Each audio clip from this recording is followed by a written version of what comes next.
Hati Allah, Allah, Allah. Ini keluar masuknya nafas berbarengan dengan zikir yang ada di dalam hati. Ini adalah jalan yang dekat untuk sampai atau untuk merasakan dekat dengan Allah Subhanahu wa taala.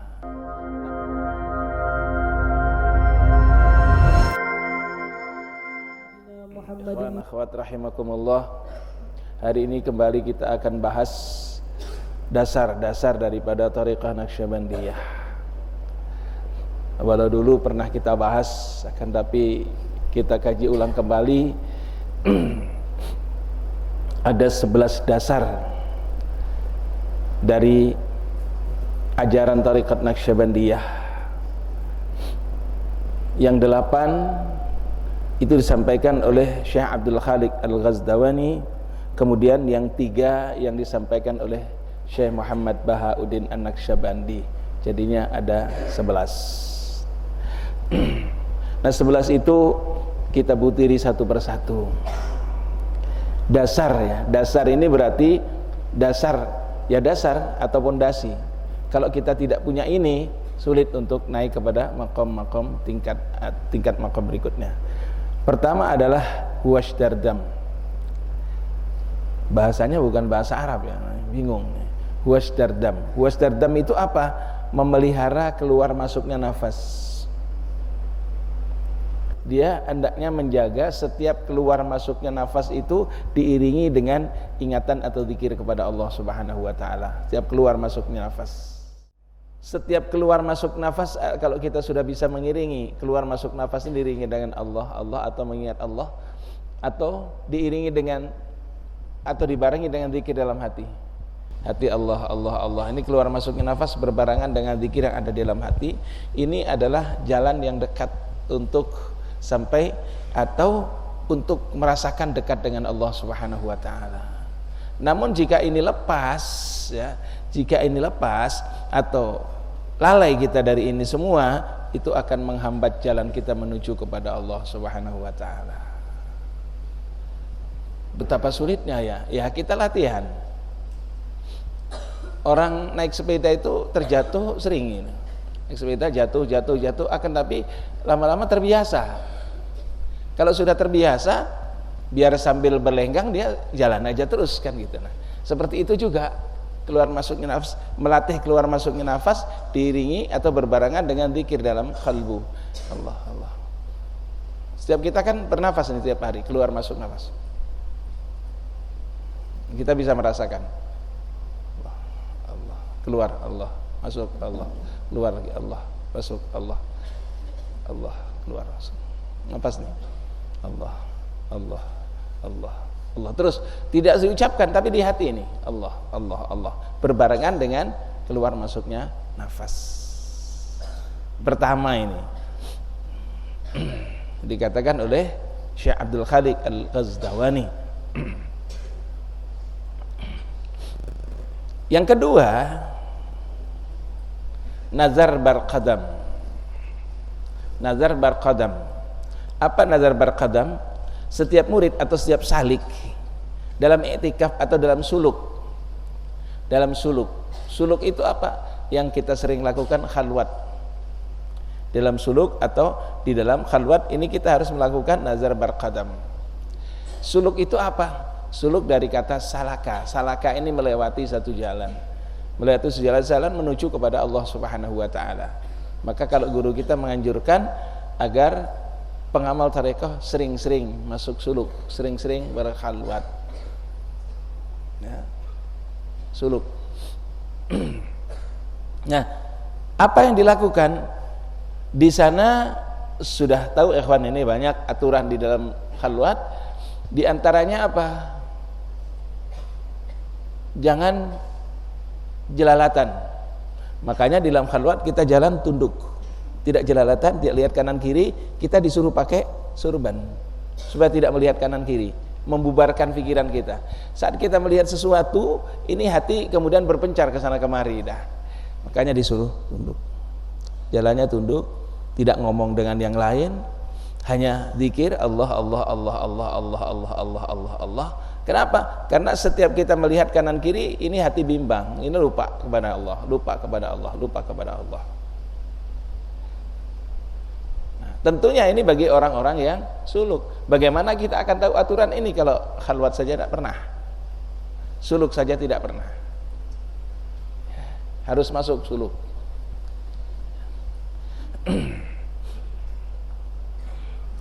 Ya sebentar atau lama, yang penting masuk suluk supaya tahu gitu, ya. Nah, apabila ini dilakukan, maka seseorang insya Allah akan diberi kemampuan oleh Allah Ta'ala untuk menjaga hatinya, untuk memelihara hatinya, tunduk Allah, Allah, Allah, Allah, Allah. Makanya saat khalwat itu biasanya pergi ke masjid dia tunduk, begitu masjid selesai pulang, salat Jumat tuh selesai pulang. Kalau setiap waktunya kan berjamaah di tempat khalwat. Namun tidak ada di dalam tarekat Naqsyabandi itu ketika khalwat kemudian tidak diwajibkan lagi sholat Jum'ah, tetap wajib sholat Jum'ah. Karena ada tarekat yang mengatasnamakan Naqsyabandi juga, apabila sudah masuk khalwat itu tidak perlu sholat Jum'ah lagi katanya. Kita tetap melaksanakan sholat Jum'ah, hanya selesai sholat Jum'ah langsung pulang. Itu selesai langsung pulang, maksudnya apa? Menghindari bubarnya hati melihat hal-hal yang lain. Tuh, ini yang kedua. Yang ketiga, safar darwatan. Apa safar darwatan itu? Safar darwatan itu berpindah dari sifat-sifat manusiawi yang kotor, sifat manusiawi yang rakus, sifat manusiawi yang macam-macam lah yang tidak baik, itu berpindah.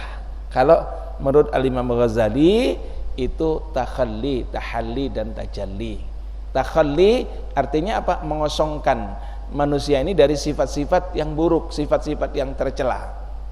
Karena kita punya sifat itu. Kita punya. Manusia ini kan punya sifat apa? Punya sifat malakiyah, punya sifat apa ini? Bahimiyah, punya sifat sabu'iyah, dan punya sifat syaitoniyah. Ini sifat manusia. Nah ini yang nggak baik ini yang digeser. 3 musuh 1 ini, 3 lawan 1. 1 sifat malakiyah aja yang baik, sifat malaikat. Malaikat itu la akla wala syurba, nggak makan nggak minum, kuat malaikat ya. Dan malaikat itu ketika diperintah oleh Allah tunduk. Kalau Allah merintahkan sujud sebelum diperintah oleh Allah bangun, malaikat tidak akan pernah bangun. Manusia kadang disuruh sujud kan susah. Tapi manusia punya sifat itu. Buktinya apa? Sebulan Ramadan kita sehari nggak makan juga kuat. Mau sujud kalau memang mau bisa sebenarnya kita ini. Tapi kenapa? Kok tidak mampu? Yaitu kalah oleh 3 sifat yang lainnya. Pertama apa? Sifat bahimiyah, sifat binatang ternak. Punya nggak kita sifat binatang ternak? Punya. Binatang ternak itu maunya makan enak, tidur nyenyak. Itu sifat binatang ternak, tapi malas. Binatang ternak itu contohnya apa? Kerbau, sapi, itu maunya kalau dikasih rumput yang hijau-hijau kan seneng itu. Tapi mereka belum pernah dengar adzan kemudian sholat, itu belum pernah. Sifat manusia apa? Sifat bahimiyah itu punya kita ini. Maunya enak-enak saja itu punya. Malas ya. Kemudian sifat sabu'iyah, sifat binatang buas juga punya. Contoh sifat binatang buas itu apa? Binatang buas itu apabila sedikit kena senggol dia marah. Ular kegigit, keinjak ekornya, kira-kira gimana? Dia akan menyambar, menggigit. Ya. Begitu juga binatang-binatang buas yang lainnya. Kita ini punya, maksudnya apa? Tersinggung sedikit saja marah udah. Kesenggol sedikit saja marah. Ini kita punya sifat sabu'iyah. Dan ini harus dikalahkan, ini sifat tercela semuanya. Punya sifat syaitoniyah, punya. Sifat syaitoniyah kita ini, setan ini ganggu kita, padahal kita nggak pernah ganggu setan. Ada yang pernah ganggu setan? Setan ganggu kita terus. Di manusia ini kadang-kadang ada yang punya sifat itu, nggak pernah diganggu, tapi dia ganggu usil. Setan ini kan usil, ganggu temannya yang lain, temannya nggak ngapa-ngapain, tahu-tahu sandalnya dibuang. Itu sifat siapa itu? Kalau enggak pennya disembunyikan, ganggu. Itu sifat setan ya kita punya. Dan ini sifat-sifat ini dibuang, diganti dengan sifat malakiyah. Ini adalah safar dar watan. Belajar. Nah, caranya gimana? Kata Nabi, likulli syai'in siqalatun siqalatul qulubi dzikrullah. Segala sesuatu pencuci hati adalah zikrullah. Kita berzikir pertama itu adalah Allah, Allah, Allah, itu menyingkirkan sifat-sifat tercela. Maka kita disuruh zikir dari lafadzul qalbi, ruh, sir, khafi, akhfa. Kenapa? Lafadzul qalbi kok paling banyak? Itu dasar. Lafadzul qalbi paling banyak kita zikirnya. Allah, Allah, Allah, Allah. Nanti kalau ini sudah isinya Allah, Allah, seperti gelas ini. Kalau toh gelas ini tadi isinya air apa itu? Air kopi, terus disiram terus dengan air putih, maka kopinya akan hilang katanya menjadi putih. Kalau di hati kita isinya kotor, berbagai macam hal yang tidak baik, diisi terus dengan zikrullah, Allah, Allah, Allah, lama-lama yang kotor itu akan keluar, berganti menjadi yang baik. Nah, takhalli dulu, kosongkan dulu. Setelah kosong diisi dengan hal-hal yang baik. Caranya gimana ngisi dengan hal-hal yang baik? Kita datang ke majelis-majelis ilmu, datang ke majelis-majelis zikir, datang ke majelis-majelis sholawat, bareng dengan orang-orang soleh. Itu kan salah satu caranya.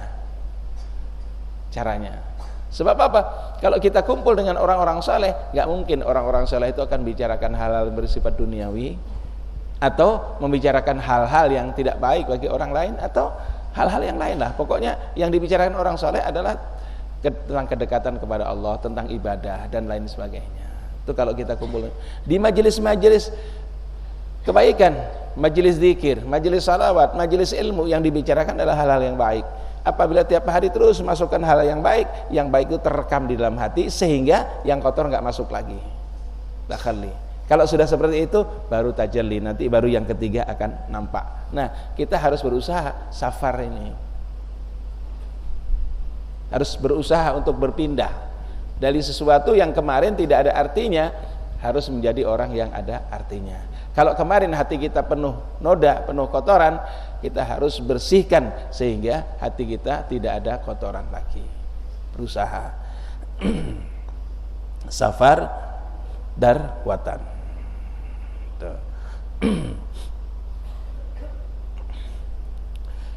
Atau kalau di dalam istilah orang-orang sufi mengatakan kita berpindah dari sifat manusia ke sifat malaikat.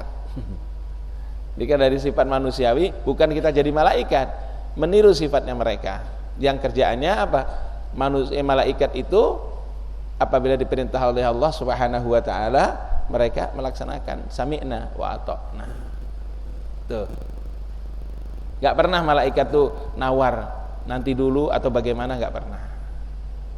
Nggak pernah, ya, hati-hati. Terus sifat-sifat yang lain, sifat sombong dan sebagainya, itu ada pada binatang buas. Jadi hati-hati, jangan pernah kita, siapapun kita, ya, siapapun kita, keturunan siapapun, kita tidak boleh menyombongkan diri. Justru kalau kita keturunan orang-orang baik di atasnya, kita keturunan orang-orang mulia, keturunan orang-orang soleh, kita harus memberi contoh bahwa kita ini harus memberi contoh yang baik. Jangan membanggakan diri, menyombongkan diri dengan keturunan. Aku anak kiai, aku anaknya al-mukarram, aku aja, nggak boleh. Harus kita menunjukkan sifat yang lebih baik. Ya, boleh. Tapi kalau anak binatang buas, kecil ya, bapaknya buas, anaknya buas. Anaknya buas. Nah, di dalam hatinya nanti, di dalam hatinya kalau terus menerus hilang apa? Hilang yang selama ini ada di dalam hatinya, cinta dunia, rakus, itu hilang dengan sendirinya. Yang penting istiqomahnya itu yang penting. Yang keempat, khalwat dar anjuman. khalwat dar anjuman. Maksudnya setiap salik atau setiap orang yang berjalan menuju kepada Allah, setiap pengamal tarekah itu harus selalu berusaha menghadirkan hati kepada Allah dalam segala hal, baik di tengah orang banyak, dalam kesendirian, berdiri, duduk, berbaring.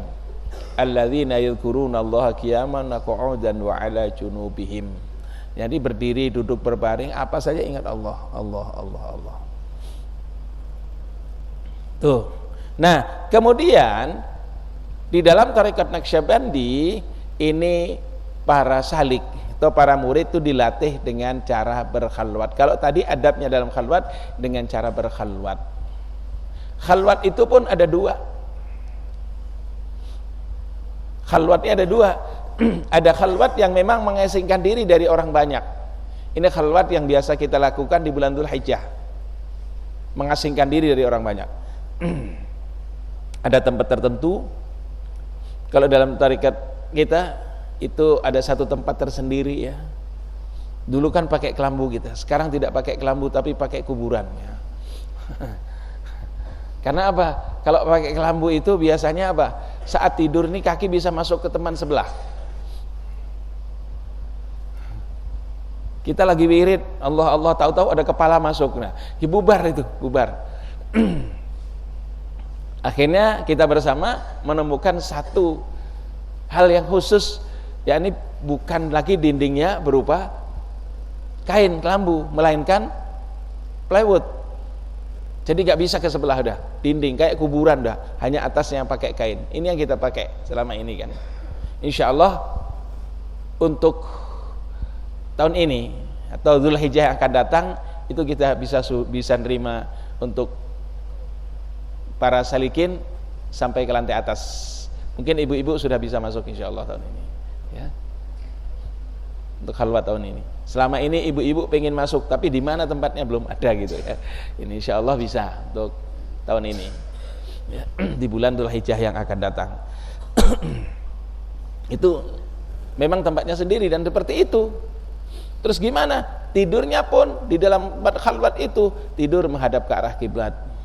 Nah, tidur seperti orang mati, miring menghadap ke arah kiblat. Kemudian apabila bangun dia segera ambil air wudu dan laksanakan sholat.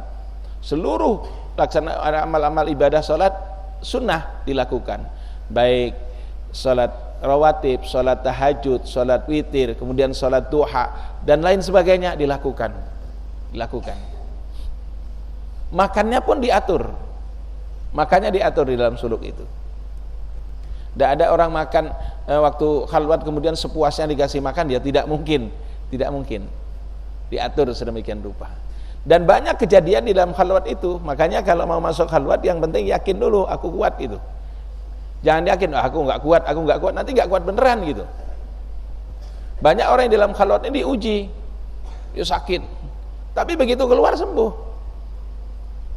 Bahkan ada yang khalwat namanya kelambu itu kan lumayan lebar lah, anggaplah semeter ya kelambu itu, tapi merasa terhimpit dalam khalwat itu seperti dihimpit oleh sesuatu dan dadanya sesak, nggak bisa bernafas ya. Begitu keluar dilihat kelambunya nggak apa-apa, nanti masuk begitu lagi ya. Ini pengalaman mereka yang masuk khalwat. Dia bilang kalau anda kuat insya Allah itu akan hilang sendiri, namun biasanya diantaranya nggak kuat. Bahkan ada yang di dalam kelambu ini sudah dijaga, yang jaga ada, sudah bersih lah ya, sudah bersih, tempatnya pun bersih, dalam ruangan yang bersih, tapi lari-lari. Kenapa? Perasaannya di depannya ada ular. Begitu keluar kelambu udah ada ular. Saya hanya bilang, tidak apa-apa, itu sifatmu sendiri, perangi terus, lama-lama akan hilang. Begitu diperangi, hilang, lama-lama hilang. Ada yang perasaannya ada anjing, nah itu adalah perasaan kita, sebenarnya nggak ada, itu nguji aja. Itu khalwat menyembunyikan. Khalwat yang kedua, dia masih di tempat orang ramai, dia jalan ke sana kemari, akan tetapi mengosongkan hati dari orang-orang itu. Kumpul dengan orang banyak, akan tapi di hati nggak ada, di hati hanya Allah. Dia ya ke pasar, ya pergi kemana aja, tapi hatinya tetap dekat dengan Allah. Makanya ketika dulu ada salah satu akhwat yang jadbah ya, ditarik keakuannya oleh Allah Subhanahu wa taala sehingga dia mengetahui hal-hal yang demikian, ditanya, ada orang yang bertanya kepada dia, si fulan kemana? Itu lagi sholat. Artinya apa? Makomnya dia adalah makom sholat, atau sholat daim. Kemudian ditanya, si fulan mana? Itu lagi khalwat. Padahal yang ditanya itu lagi kerja. Yang ditanyakan itu lagi kerja. Si Eno kemana? Dia lagi khalwat. Padahal yang ditanya itu lagi kerja. Kenapa? Walaupun kerja, tapi hatinya hanya Allah saja yang ada. Yang lain nggak ada, hanya Allah. Itu makamnya di situ. Terus yang lain, si fulan mana? Ini ada di sini. Berarti apa? Memang hadir lahir dan batinnya di situ. Nah, ini kalau dipandang dari kasyafnya mereka, para mursyid seperti itu.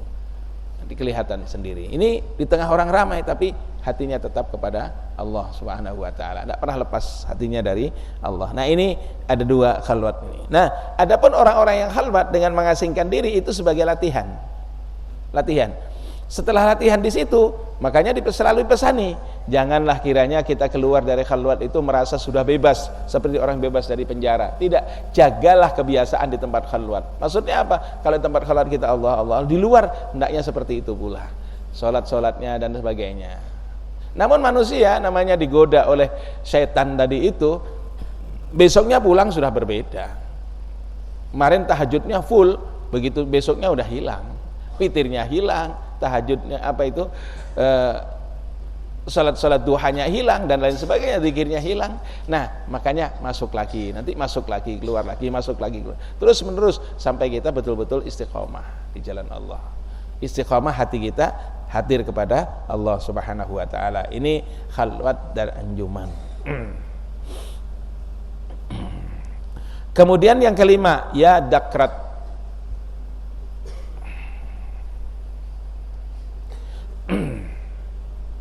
Ini orang yang selalu, ini dasar loh ya, orang tarekat itu selalu seperti itu, adalah orang yang selalu berkekalan zikir kepada Allah Subhanahu wa taala dengan ismudzat, menyebut nama Allah tadi, Allah Allah Allah Allah Allah Allah dalam hati itu. Tuh. Juga zikir nafi isbat. Ya. Zikir ismudzat dan zikir nafi isbat. Zikir ismudzat itu kan ada pada 7 lataif. Qalbi, ruh, sir, khafi, afa, nafsu natiqah, kulu jasad. Nah, ini dizikirkan Allah Allah Allah Allah Allah Allah. Nanti Allah Allah Allah Allah. Indah lagi Allah Allah Allah Allah Allah. Allah Allah Allah. Nafsu natiqah ke seluruh tubuh Allah Allah Allah Allah Allah. Terus menerus. Ini zikir. Kemudian sesekali dia diam, nafi isbat.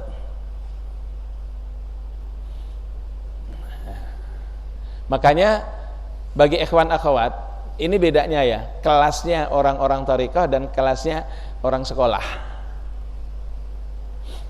Kelasnya orang sekolah itu apabila sudah ujian, naik kelas 2, 3 dan sebagainya.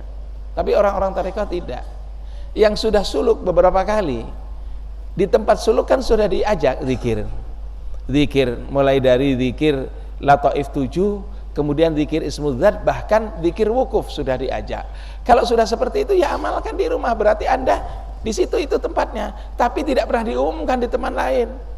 Kenapa? Kalau diumumkan si fulan naik, gimana perasaan orang lain? Nanti ada iri, ada apa? Maka dalam tarekat tidak ada. Ketika apa? Ketika temannya ini sudah sampai kepada tingkatan zikir latifatul qalbi atau ismudzat, ini yang lain nggak ngerti. Hanya dia waktu khalwat diajak zikir, kata gurunya nanti amalkan di rumah. Ya sudah, itu diamalkan di rumah, berarti itulah tingkatan Anda. Dan yang lain nggak ngerti. Ketika kita kumpul bersama, yang kita amalkan ya zikir ismudzat, Allah Allah Allah Allah Allah Allah Allah Allah. Yang lain itu adalah masing-masing. Malah kadang-kadang yang sudah sampai tingkatan itu nggak ngerti, aku sampai tingkat mana, cuma disuruh ngamalkan ini sih kemarin dari tempat khalwat, ya udah itu amalkan, berarti di situ makammu atau kedudukanmu di dalam tarekat. Tapi masih sering lupa, ya namanya manusia, kita belajar terus. Yang sudah diajak zikir lataif 7, zikir lataif 7 dijalankan. Allah Allah Allah Allah.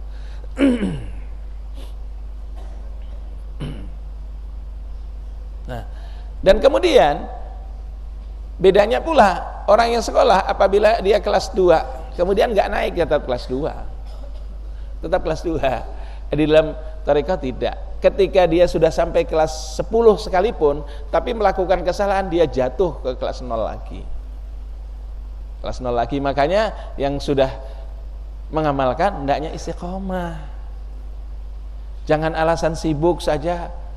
Alasannya selalu sibuk, alasannya selalu sibuk, ya. Pertemuan mingguan nggak ada, pertemuan bulanan nggak ada, pertemuan tahunan juga nggak ada, masya Allah, hilang. Akhirnya apa? Anda akan diuji oleh satu ujian oleh Allah Subhanahu Wa Taala. Berat loh, ya. Ketika kita mengamalkan tarekat, tapi kita tidak bersungguh-sungguh, bahkan menyepelekan, ujian Allah akan datang. Ujian, kalau ujian nggak punya duit aja bisa ngutang. Tapi kalau ujian itu berupa apa itu, kepedihan hati atau tidak enaknya hati, itu lebih berat loh, lebih berat dibanding dengan nggak punya duit. Gitu.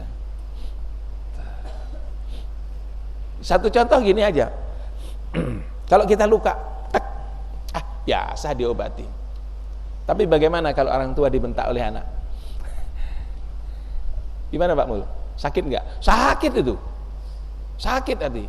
Ini nggak terasa luka, akan tapi di dalam tuh lebih sakit daripada lukanya ini. Nah, itu ujian lebih berat, hal-hal yang kayak gitu. Ya, dari Allah Subhanahu Wa Taala. Makanya hati-hati. Ya.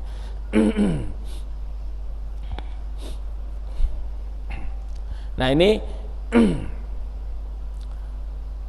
kalau zikir kepada Allah sampai kapan zikirnya? Sampai yang disebut itu hadir di dalam hati.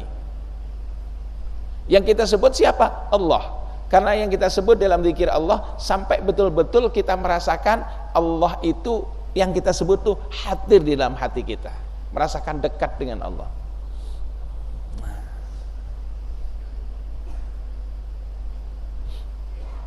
Ya, rasa dekat. Kalau saya sampaikan di pengajian pagi, ya, ini semua, ini kan ya, bunyi dari setrum, kipas angin dari setrum, lampu dari setrum dan sebagainya, sampai betul-betul merasakan setrumnya ada pada diri kita. Gimana caranya? Telanjangi kabelnya, gigit, di dalam Al-Quran, innamal mu'minuna alladzina idza dzukirallah wajilat qulubuhum. Sungguhnya orang mukmin itu apabila disebut nama Allah tergetar hatinya. Allah itu ada getaran dalam jiwanya. Getaran itu setrum dari Allah Taala. Nah, sudah ada apa belum gitu ya? Kita ini sering dengar sebutan nama Allah. Orang azan Allahu Akbar, Allahu Akbar. Bahkan orang kaget kita Allahu Akbar. Kita ini tergetar apa tidak hati kita? Nah, kalau sudah ada getaran itu berarti kita merasakan bahwa Allah itu dekat. Wajilat qulubuhum. Hatinya bergetar. Sebut nama Allah itu bergetar hatinya. Bukan ada sebut orang nama Allah kemudian Allah, kemudian Allah, latah itu. Latah ya. Bukan, begitu orang nyebut nama Allah langsung dalam hati ada getaran tersendiri, merasa kenapa? Cemburu. Cemburu, kekasihnya disebut. Kekasihnya disebut. Kenapa? Allah Subhanahu Wa Taala. Allah itu zat yang maha cemburu. Makanya kita kalau ada orang nyebut nama Allah kita nggak cemburu, berarti memang kita nggak punya cinta sama Allah Taala. Allah. Taksyair juluduhum wa zuhuruhum.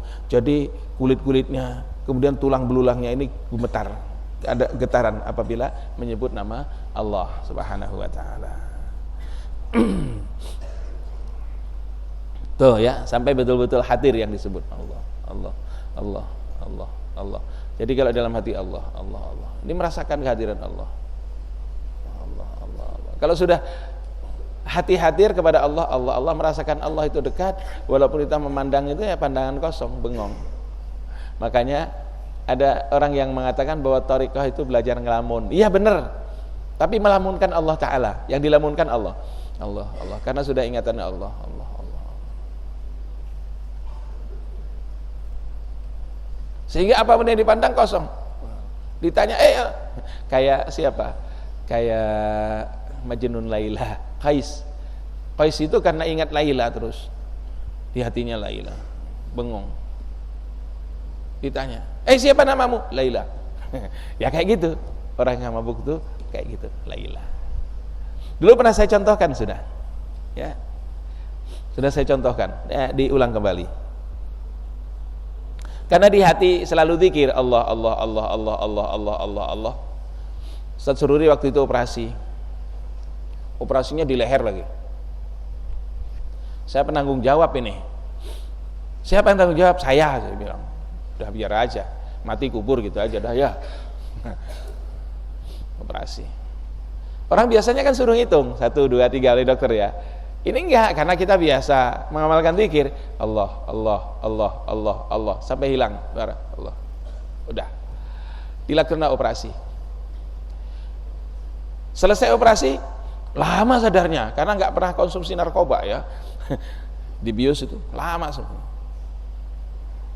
Begitu mulai sadar, saya ada di dekatnya. Dokter, pak. Pak. Bapak siapa namanya? Allah. Ya, Bapak siapa namanya? Allah. Ditanya namanya Allah, berani ngomong. Kenapa? Ya dalam kondisi kayak gitu, dalam kondisi fana itu boleh. Tapi kalau nggak fana jangan sembarangan ngomong kayak gitu. Pukul lagi, pak, Bapak nama siapa? Allah. Di dalam keadaan sadar nggak berani.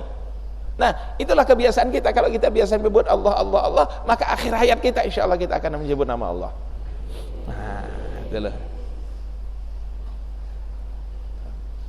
Makanya kalau ada orang sakaratul maut jangan dengar suara yang macam-macam. Allah, Allah, Allah itu aja. Ya nanti orang sakaratul maut, bu, nyebut bu, apa kata ibunya? But. Wah, kacau malahan. Suruh nyebut malah but dia. Nyebut bu, bukan nyebut Allah gitu loh ya. But nanti. Yang biasanya maki-maki begitu maki-maki mati. Wah, bahaya ini. Bahaya. Yang kita cari dalam tarekat itu apa? Husnul khatimah. Ya, husnul khatimah. Menyebut Allah saat akhir hayat. Man kana fi akhir kalami la ilaha illallah dakhala jannah. Orang akhir hayatnya baca la ilaha illallah surga. Yang kita harapkan kan itu. Menyebut nama Allah saat akhir hayat. Sampai hadir. Yang keenam, barkasyat. Barkasyat itu apa? Orang yang berzikir nafi isbat,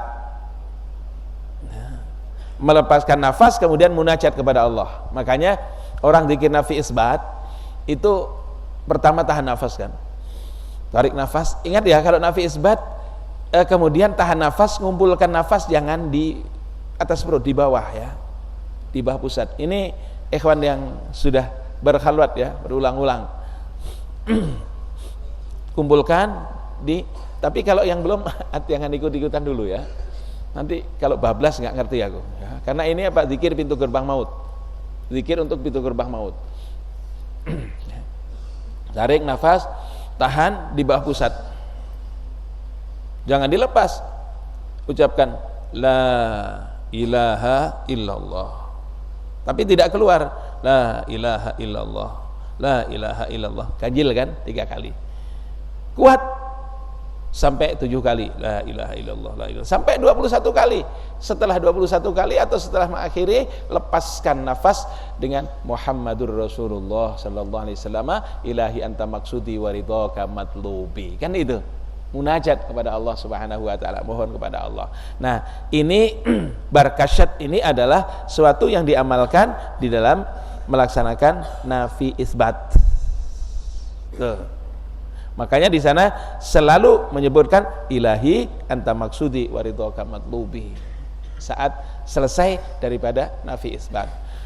Dan ketika nafi isbat ini memperoleh natijah hasil dari Allah Subhanahu wa taala, ini macam-macam. Kadang-kadang saat nafi isbat kita tidak menemukan itu, tapi di saat yang lain. Tuh. Seperti ini contoh. Nah, contohkan orang lain aja. Saat ihram itu pernah bingung. Saat nafi isbat, barang-barang nafi isbat nggak apa-apa. Tapi ketika di kebun dia kena, bingung. Kenapa? Dia melihat dirinya sendiri. Dia melihat dirinya sendiri. Loh, akhirnya bingung. Ya, kayak orang keluar rohnya itu. Jadi tidak mustahil ini kalau satu saat sampai kepada nafi isbat, seseorang seolah-olah saat kita sholat itu kita tahu, kita ngelihat itu kayak diriku yang sujud ruku, tapi kita nggak berada di situ. Ini nafi isbat. Dan sangat bagus untuk belajar apa? Belajar husnul khatimah. Belajar husnul khatimah ini dengan nafi isbat. Makanya walaupun tidak nafi isbat, biasanya ikhwan tariqah itu membiasakan diri menjalankan zikir seperti nafi isbat, tapi tidak pakai tahan nafas. Kalau nggak pakai tahan nafas nggak apa-apa. Jadi misalnya la ilaha illallah, kalau gerakan kepala la ilaha illallah, la ilaha illallah, bukan sembarangan la ilaha illallah, la ilaha illallah, la ilaha illallah. Ini apa ini? Tahu-tahu nah nggak tahu, nggak ngerti urusannya, tahu-tahu kayak gini aja. Jadi la ilaha illallah, jadi lam jalalah, la ilaha illallah. Jadi dari bawah la ilaha illallah, la ilaha illallah. Makanya kalau orang Naqsyabandi biasanya la ilaha illallah, la ilaha illallah, la ilaha illallah. Itu karena apa? Menjalankan zikir itu. La ilaha illallah. Ini kalau nggak pakai tahan nafas nggak apa-apa. Misalnya zikir tiap hari, ya. La ilaha illallah. La ilaha illallah, la ilaha illallah, karena apa? Melaksanakan membaca rotib. Kalau rotib itu memang dianjurkan 2 kali ya. Jadi 2 zikir itu 1 kali. La ilaha illallah, la ilaha illallah, la ilaha illallah, la ilaha illallah, gitu ya. Memang dianjurkan seperti itu. 2 di 1. Bukan la ilaha illallah, la ilaha illallah gitu. La ilaha illallah, la ilaha illallah. Itu dalam rotib haddad memang dianjurkan begitu bacaannya. Makanya disambung. Ini orang yang zikir nafi isbat. Jadi intinya mintanya apa? Ilahi anta maksudi wa ridhaka matlubi. Tujuannya hanya Allah dan ridhonya Allah saja yang diharapkan. Yang ke-7 sekarang. Nakah dasyat. Nakah dasyat bukan nikah ya, nakah.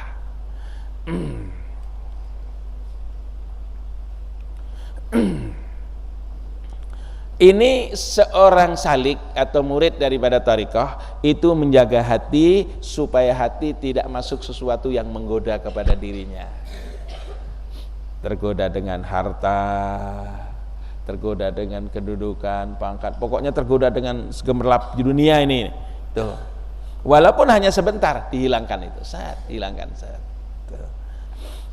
Karena godaan yang mengganggu itu merupakan masalah yang besar bagi orang-orang yang tarekah, tidak boleh dibiarkan.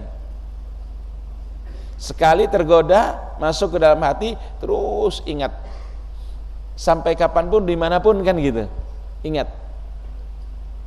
Salah satu contoh apa? Kalau kita punya uang hilang, karena ini orang ini senangnya sama uang, maka begitu uang hilang itu ya ingat uang aja, sampai kemana aja ingat uang. Begitu sholat pun ingat uang.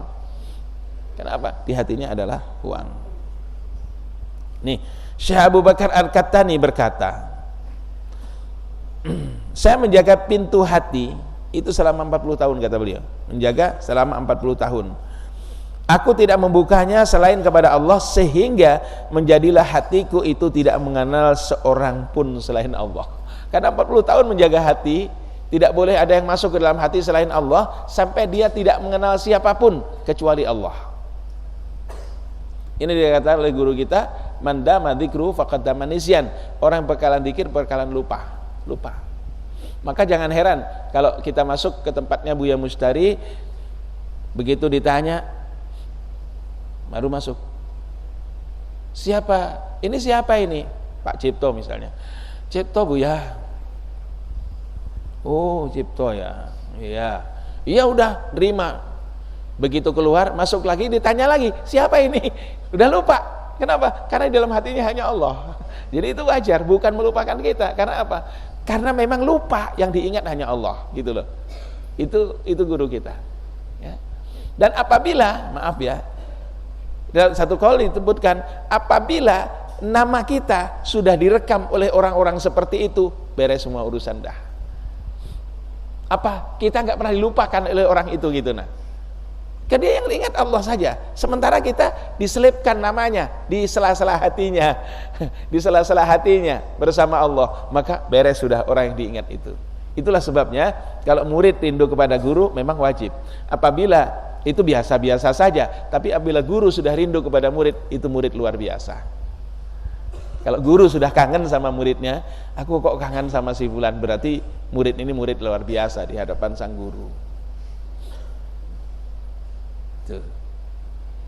Ini siapa ini? Jasum Buya, keluar. Nanti masuk lagi. Ini siapa? Ditanya lagi. Ya Jasum. Ya seperti itu. Memang itulah. Ya, karena hatinya hanya ada Allah saja. Allah. Dohirnya syariat baginda Rasul sallallahu alaihi wasallam. Nah, tidak mengenal kepada Allah. Ulama mengatakan, aku menjaga hatiku 10 malam. Ya, 10 malam. Maka dengan itu hatiku menjaga aku 20 tahun. Nah, makanya khalwat itu 10 malam, ya, 10 malam. Dari malam pertama sampai malam ke-10 bulan Dzulhijjah. Terus ini dijaga, nanti hatinya menjaga kita. Kalau kita sudah asal bersungguh-sungguh loh ya. Asal bersungguh-sungguh. Oleh karenanya kita sekarang tidak menerima lagi khalwat yang cuma 2-3 hari. Kalau mau 10, nggak mau ya sudah. Kalau mau yang 2-3 hari cari tempat lain aja. Kita 10. Kenapa? Dari 10 ini kita dijaga oleh hati ini 20 tahun. Oh, pakai dasar itu. Kita kalau harus 10 hari. Iya, kalau nggak pakai dasar masa ngawur, nggak boleh. 10. Itu pun masih lepas-lepas kita keluar, ya, apalagi yang kurang dari itu. Akhirnya paling tidak 10, kalau bisa sebulan, 40 hari sampai 100 hari, luar biasa. Luar biasa. Kita bukan wali. Ini wali masuk 3 hari aja udah keluarnya udah luar biasa. Itu kan wali, ini kita kan enggak. Beda, ya. Tuh. Yang ke-8, Baddasat. Ya. Tulisannya apa ini? Baddasat. Nah, Baddasat ini agak sulit ya. Tapi tetap kita sampaikan. Baddasat itu apa? Tawajuh atau memusatkan perhatian sepenuhnya pada musyahadah atau menyaksikan keindahan, kebesaran, kemuliaan zat Allah Subhanahu wa taala. Zat yang ahadiyah, ya, zat yang ahadiyah, zatnya Allah yang esa, tanpa disertai kata-kata, tetapi hadir Allah, nyata Allah itu di hadapannya. Dan ini hanya diperoleh oleh orang-orang yang sudah menggapai fana fillah. Kalau belum fana belum bisa ini dapat ini. Gimana merasakan kehadiran Allah, nyata Allah di hadapan kita? Fana dulu, fana dulu. Sebagaimana yang dilakukan oleh Sayyidina Ali itu, telah mengamalkan apa yang dilampaikan oleh Rasulullah. La syakka anta Allah. Aku tidak ragu lagi engkau adalah Allah Subhanahu wa taala, kata Sayyidina Ali. Tapi ini setelah fana. Maka ini tidak kita jabarkan terlalu lebar ya. Ini nanti setelah fana. Bagaimana seorang bisa fana? Terus saja istiqomah amalkan. Nanti fana ini diberi oleh Allah Subhanahu wa taala. Kalau kita berusaha memfanakan diri susah, nanti Allah taala yang akan memberi kepada kita. Semua apa yang kita rasakan itu adalah ilmu wahbi diberikan oleh Allah. Yang penting kita zikir, nanti hati kita yang bersihkan adalah Allah. Diganti dengan sifat terpuji dikasih oleh Allah. Gitu. Adapun 3. Yang berikutnya ini kan 8 sudah. Dari Syekh Abdul Khalik. Yang 3 hal ini adalah dari Syekh Bahauddin An-Naqsyabandi. Syekh Bahauddin menambahkan dengan 3 hal ini. Pertama, wukuf zamani, wukuf adadi, dan wukuf qalbi. Ini yang ada pada Syekh Bahauddin, yang disampaikan oleh Syekh Bahauddin. Apa wukuf zamani? Ini adalah kontrol yang dilakukan oleh seorang murid atau seorang salik. Tentang apa? Ingat atau tidaknya kepada Allah Subhanahu wa taala. Begini. Di wukuf zamani ini kita ingat kepada Allah Subhanahu wa taala kalau menurut Syekh Bahauddin dihitung dalam waktu 2 atau 3 jam. Kalau 2 atau 3 jam, anggaplah mulai jam 2 tadi. 3, 4, 5. Atau 2 jam. Jam 3 sampai jam 4. Jam 3 berarti sampai jam 5. Jam 3, jam 4, jam 5 kan berarti ya. 2 jam. Hitungan 2 jam itu hati kita ingat kepada Allah apa tidak? Ingat kepada Allah terus apa tidak? 2 atau 3 jam kalau menurut beliau ya. 2 atau 3 jam itu ingat terus kepada Allah apa tidak? Jika terus ingat semasa 2 atau 3 jam itu ingat kepada Allah, maka bersyukurlah kepada Allah, berarti engkau sudah mengamalkan wukuf zamani. Namun kalau ternyata belum sampai 2 atau 3 jam, jangankan 3 jam, 1 jam, setengah jam, bahkan 15 menit sudah lupa kepada Allah, maka beristighfarlah karena engkau tergolong orang-orang yang lalai.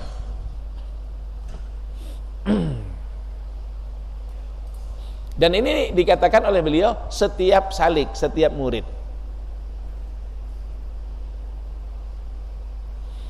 Makanya makin banyak kita mengurus urusan dunia, makin sulit berjalan kepada Allah Subhanahu wa taala. Makin sulit. Kira-kira mulai jam 3 tadi aja. Jam 3 jelang asar kan. Sampai jam 4 sampai sekarang belum ada jam 5 itu ya. Apa selalu hadir hati kita kepada Allah, ingat Allah terus apa enggak? Sudah banyak lupa, harus istighfar itu. Harus istighfar. Kalau baginda Rasul sallallahu alaihi wasallam beliau istighfar 70 sampai 100 kali istighfar setiap hari. Rasulullah hatinya enggak lepas dari Allah Subhanahu wa taala. Setiap waktu enggak lepas hatinya dari Allah Subhanahu wa taala. Itu aja beliau istighfarnya begitu banyak. Nah, kita yang sering lepas ingatan kepada Allah taala tentunya harus sering beristighfar. Nih, paling tidak begini, kalau kita lupa kepada Allah, begitu ingat astagfirullahaladzim, astagfirullahaladzim, ingat lagi kepada Allah. Allah. Di hati aja Allah.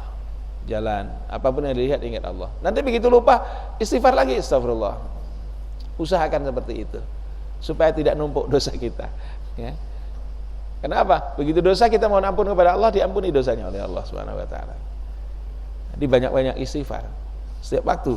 Jangan nunggu dosa banyak. Jangan nunggu muter tasbih setiap saat. Astagfirullah. Astagfirullah. Astagfirullah. Tuh. Ya, harus minta ampun pokoknya kepada Allah. Ingat ya, masa 2 sampai 3 jam lupa kepada Allah, mohon ampun kepada Allah. Nah, sekarang kalau Anda adalah orang kerja dengan urusan dunia, setengah hari kerja, mulai pagi, katakan mulai jam 8 sampai setengah 12, terus sampai jam 11 saja. 8, ya 10, 11, 12, 4 jam. Kira-kira ingatannya kepada Allah seberapa? Lupa udah kepada Allah, lupa. Lagi nyangkul yang diingat cangkulan. Lagi nyabut sawi, ya sawinya yang diingat dan harganya. Begitu lagi nyabut sayur, tiba-tiba mendungnya tebal. Padahal yang datangkan mendung itu Allah, tapi kok bisa lupa sama yang datangkan mendung ya? Ya Allah. Udah kembalikan kepada Allah, hati akan tenang. Ala bidzikrillah tatma'innul qulub kan di sini. Dengan ingat Allah hati menjadi tentram. Kalau ingatannya Allah benar, tapi kalau ingatannya enggak, ya jadi marah-marah sama Allah taala. Tuh. Kemudian yang ke-10 wukuf adadi. Nah, wukuf adadi ini untuk nafi isbat. Yang tadi harus bilangan ganjil. La ilaha illallah, la ilaha illallah, la ilaha illallah, lepas ganjil. Jangan sampai bilangan genap. Innallaha yutrun yuhibbul wutrah. Allah itu ganjil, suka dengan yang ganjil. Jadi yang ganjil. Ya, maksimal 21. Nanti kalau sudah 21 kuat, ulangi lagi 1 2 sampai 21. Ya. Tuh. Dan ini manfaatnya luar biasa. Allah yarham, semoga Allah berikan tempat terindah di sisinya. Akhi fillah, saudara kita di jalan Allah, namanya Pak Muhammad Zuhdi. Seingat Pak Cipto ya, tetangganya Pak Cipto itu, Pak Zuhdi. itu waktu bareng jalan sama saya ngomong, saya ini harus operasi ya, punya apa itu, batu marin apa-apa ya gitu. Terus belum boleh operasi karena apa? Ada luka masih gini. Saya bilang, coba dibawa nafi isbat. Gimana? Nafi isbat aja. Pokoknya kuatin nafi isbat. Mau operasi itu maksudnya nunggu sembuhnya luka itu dulu.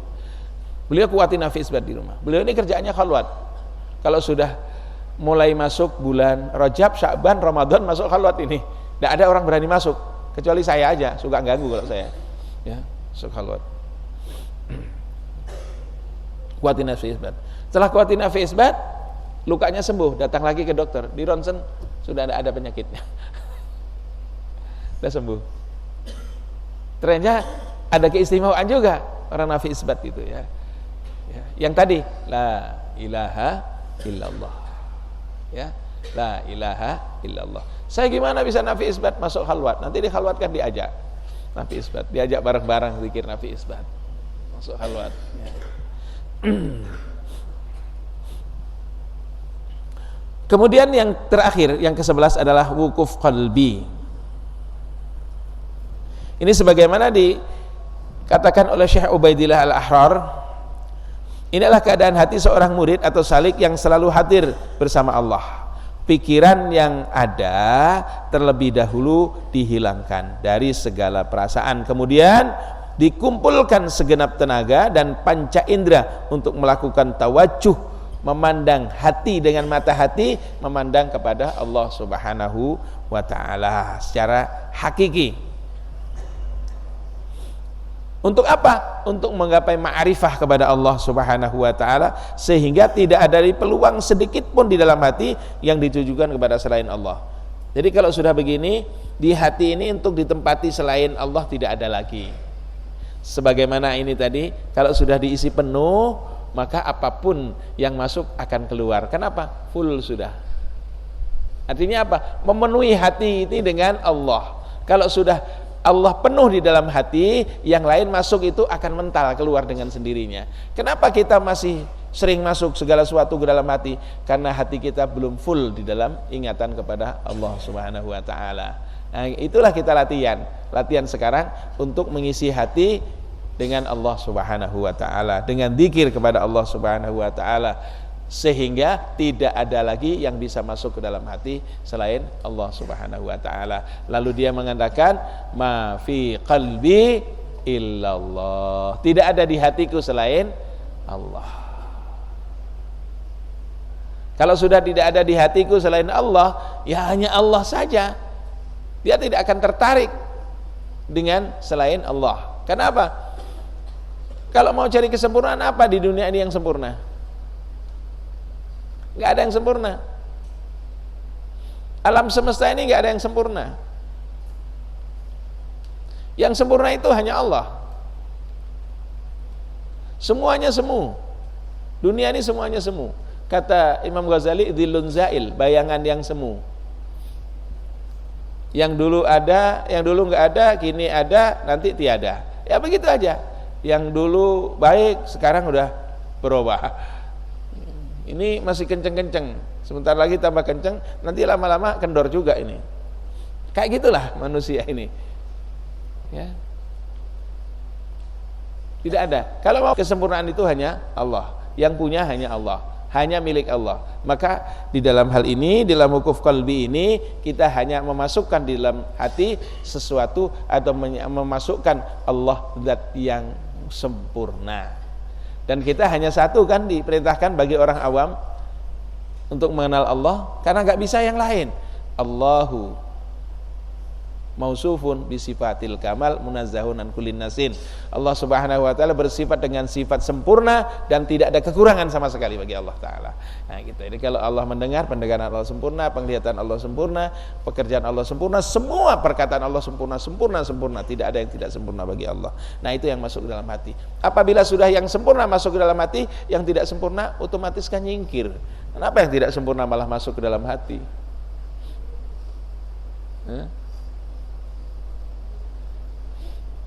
sampai nanam tanaman yang enggak tumbuh itu masuk ke dalam hati. Yang enggak tumbuh itu kan busuk sudah. Sesuatu yang busuk masuk ke dalam hati, ya Allah. Tuh.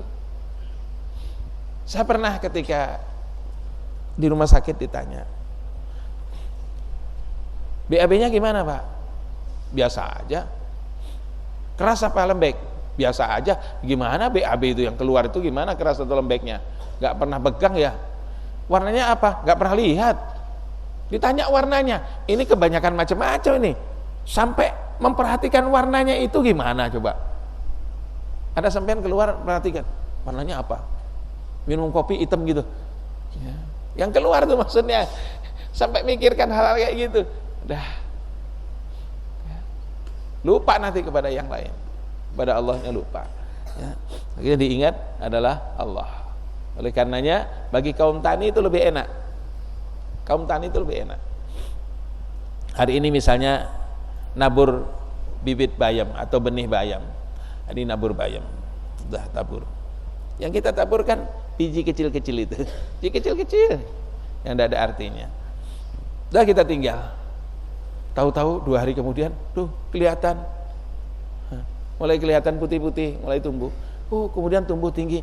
Ini nggak mungkin tumbuh dengan sendirinya. Jelas ada yang menumbuhkan. Tidak mungkin kalau tanah ini yang menumbuhkan, dan tidak mungkin kalau pupuk ini yang menyuburkan.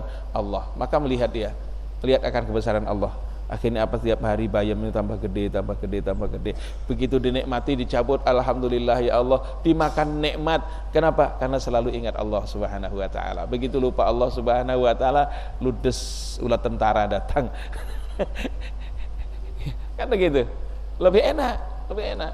Kenapa? Melihat akan kebesaran Allah setiap saat, setiap waktu. Yang lain pun bisa sebenarnya setiap saat ingat Allah. Yang penting kita bisa mengelola hati kita. Nah, ini 11 dasar daripada Thariqah Naqsyabandiyah Khalidiyah atau Naqsyabandiyah yang menjadi dasar setiap pengamal Thariqah. Mudah-mudahan kita bisa mengamalkan ya, satu persatu, sedikit demi sedikit ya. Dan sedikit demi sedikit, karena kita bukan wali, bukan malaikat ya. Pelan-pelan insyaallah, asal kita berusaha, manjadda wajad, asal kita bersungguh-sungguh insyaallah akan memberi. Nah, mudah-mudahan Allah memberikan kepada kita semuanya anugerahnya, diberi natijah oleh Allah Subhanahu wa taala, bisa hadir hati kita kepada Allah Subhanahu wa taala setiap saat dan setiap waktu. Assalamualaikum warahmatullahi wabarakatuh.